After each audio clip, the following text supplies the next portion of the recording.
Salut, bienvenue dans ce nouveau format, on va dire, que je teste en tout cas, dans lequel je vais commenter un petit peu la diète de Arnold Schwarzenegger.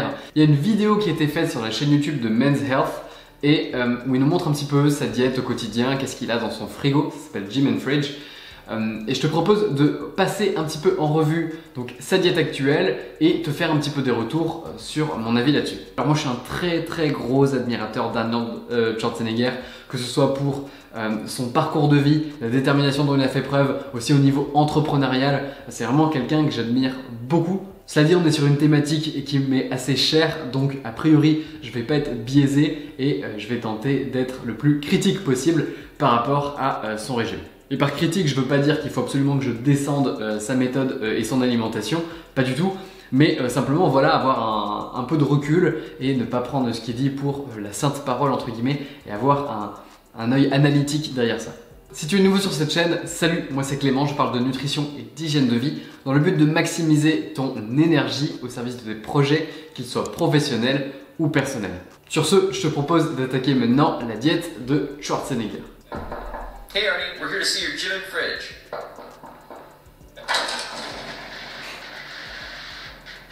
What do you want? You just want to see the food? Or do you want to bust me because I'm not 100% vegan? Et alors pour remettre les choses dans leur contexte, quand la vidéo est sortie en 2019, le documentaire Game Changers sur Netflix venait de sortir et il se trouve que Arnold Schwarzenegger est producteur de ce documentaire. Or, il n'est pas vraiment vegan à 100%, d'ailleurs je pense qu'on va le voir un petit peu après. Mais voilà, c'est un documentaire qui avait fait beaucoup de bruit, donc ça explique sa justification. You have your fruits, your vegetables.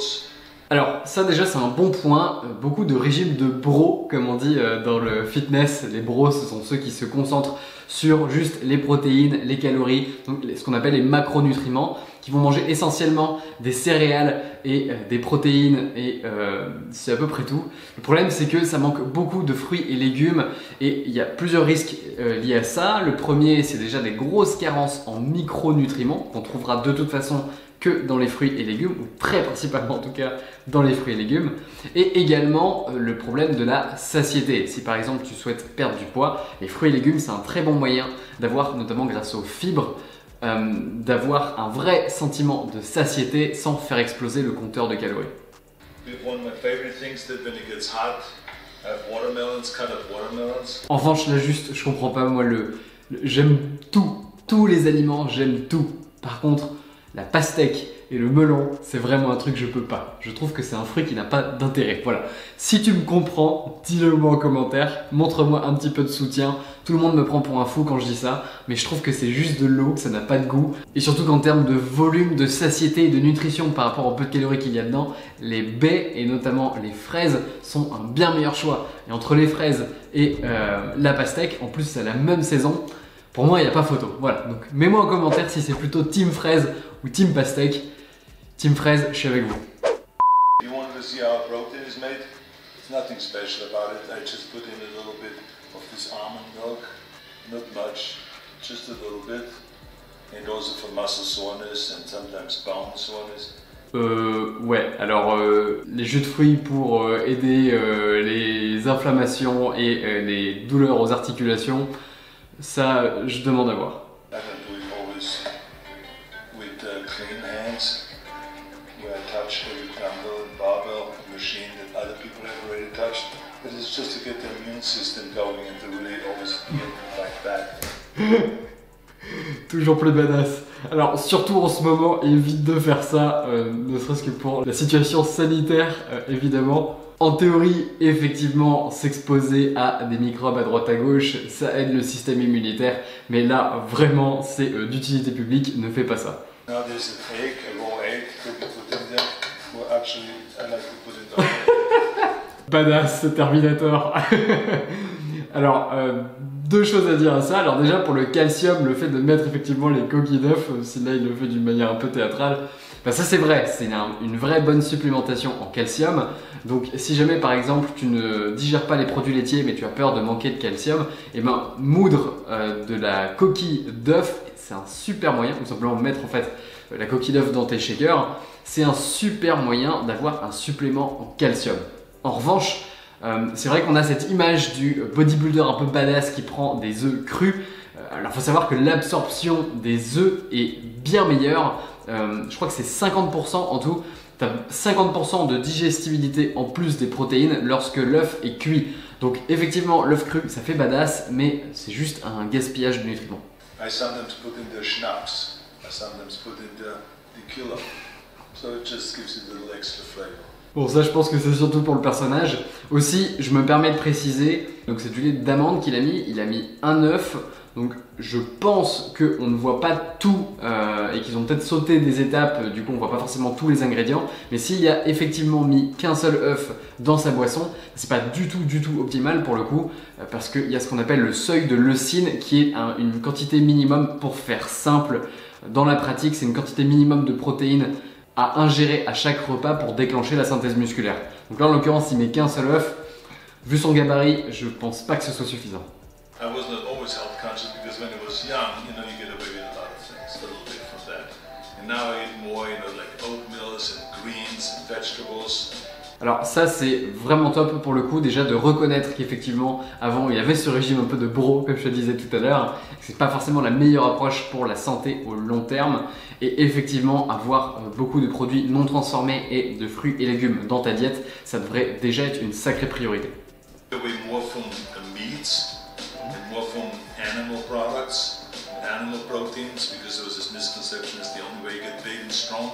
Alors effectivement, manger de la viande n'est pas le seul moyen de devenir grand et fort, ça, il n'y a pas de doute là-dessus. On peut très bien avoir une diète végétalienne et être performant et développer de la masse musculaire. Néanmoins, il y a quand même quelque chose à prendre en compte, c'est le profil d'acides aminés notamment. En tout cas, je pense que la diète végétalienne, et j'ai déjà fait un peu de contenu là-dessus, la diète végétalienne, beaucoup de gens se lancent là-dessus, deviennent véganes et pensent qu'il suffit juste de supprimer les produits animaux, alors que pas du tout, ça demande vraiment une vraie conscience de la nutrition derrière et des aliments qui vont venir remplacer la viande, parce que c'est un fait, la diète végane, naturellement végane on va dire, sans stratégie derrière, n'est pas optimale pour la construction musculaire. Sans stratégie derrière, encore une fois, ça ne veut pas dire qu'on ne peut pas être fort en étant végane. Cela dit, toutes les viandes ne sont pas à bâcher pour autant. Quand il dit s'éloigner au maximum des produits animaux, c'est une conception un petit peu générique, mais je t'ai déjà fait une vidéo dédiée. Si ça t'intéresse, je te mets une petite fiche à droite. Je précise, il dit je me sens bien meilleur après avoir mangé plus de légumes. En l'occurrence, la différence, elle est aussi là. Souvent, l'amalgame qui est fait entre les personnes qui consomment de la viande et les végétariens, en disant que les végétariens sont en meilleure santé, c'est tout simplement parce que les végétariens mangent beaucoup plus de légumes. Et une personne qui mange de la viande, mais qui équilibre ça avec de grosses doses d'aliments végétaux, donc essentiellement de fruits et légumes, va avoir en fait les mêmes bienfaits pour sa santé. Là aussi, ça dépend de la qualité de la viande. Toutes les viandes ne se valent pas, mais je te renvoie à la vidéo que je t'ai indiquée tout à l'heure. My favorite thing to cook is, of course, steak. But a lot of times my bodybuilding friends come over to my kitchen or come over here to this office, and they want, of course, eat the delicious food because they all want to look like me. Il vient de dire qu'il fallait s'éloigner des produits animaux pour être en bonne santé, mais que la chose qu'il préférait cuisiner c'était un bon gros steak, et que ses amis voulaient venir manger chez lui pour ressembler un peu plus à lui. Ouais, il y a une petite dissonance cognitive là quand même. What kind of snacks do you eat? During the day I have to make a little protein drink, of course. Protein. And then sometimes I have energy drinks also, and so it really depends what kind of a mood that I'm in and if I'm tired or not, because our energy drink is really great when you're tired. Les boissons énergétiques, ça peut être intéressant pour l'aspect caféine, notamment avant un entraînement, en gérant bien d'ailleurs la prise de caféine, en évitant de la prendre tous les jours. Je t'explique pourquoi en détail dans une vidéo dédiée à la caféine, et je te mets aussi une fiche juste là. De manière générale, ça dépend aussi pas mal de tes objectifs. Si tu cherches à perdre du poids, boire tes calories n'est pas forcément une très bonne stratégie. Il parle de boissons protéinées et de shakers. Par contre, ça peut être une super stratégie si au contraire tu as du mal à prendre du poids et à prendre de la masse musculaire. Fad diet like keto or intermittent fasting? Je précise, quand il dit fad diet, fad c'est pour dire des diètes, des régimes un petit peu populaires. Encore une fois, le jeûne intermittent n'est pas un régime à part entière, c'est plus un lifestyle, on va dire, une façon de gérer son alimentation. Mais ça, je te l'explique en détail dans une vidéo. Là aussi, je te mets une fiche juste là, un lien en description. Et pour ce qui est de la diète cétogène, là effectivement, on est sur un régime qui a fait pas mal de bruit. D'ailleurs, j'adresserai ce sujet un petit peu plus tard dans une vidéo. When I started to film, I didn't have time for fat diets and anything like that. And I watched much more what I eat, so I cut out just simply all the sugar products. Là, il rajoute fad diet, du coup, les régimes populaires égale terminated. Je suis pas sûr qu'il y ait énormément de profondeur scientifique dans sa réponse. And I cut out all the white bread. Pour ce qui est du pain blanc, en l'occurrence, c'est pas si simple que ça. Et surtout qu'il part pas dans les détails de pourquoi il supprime le pain blanc. Est-ce que c'est pour des raisons digestives? Est-ce que c'est pour des raisons de calories, d'énergie? Toujours est-il que s'il fait allusion au fait que le pain complet est meilleur, ça c'est pas tout à fait vrai, même si au niveau macronutriments ça peut être plus intéressant. Au final, les fibres en plus restent assez limitées par rapport au simple fait de manger plus de fruits et légumes.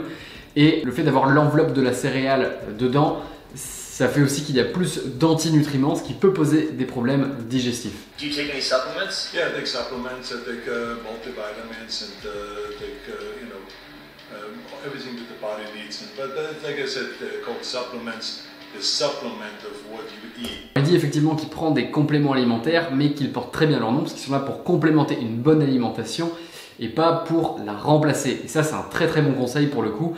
Il y a certains compléments que je conseille de toute façon à mes clients en coaching, mais en général, avant d'en apporter davantage, il y a beaucoup de choses à optimiser dans le régime avant de penser vraiment investir dans des compléments alimentaires. Natural food, a lot of greens, a lot of fruits, and a lot of really good proteins. Dans la continuité du coup de son conseil, effectivement, c'est beaucoup mieux de se fier à la quantité de légumes et à des vrais produits non transformés pour avoir ces nutriments. Ça ne battra jamais les compléments alimentaires. Cheat days come up quite frequently.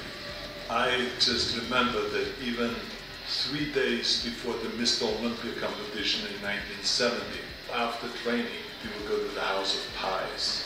The key thing is always to remember that for every calorie you take in, you got to burn it off.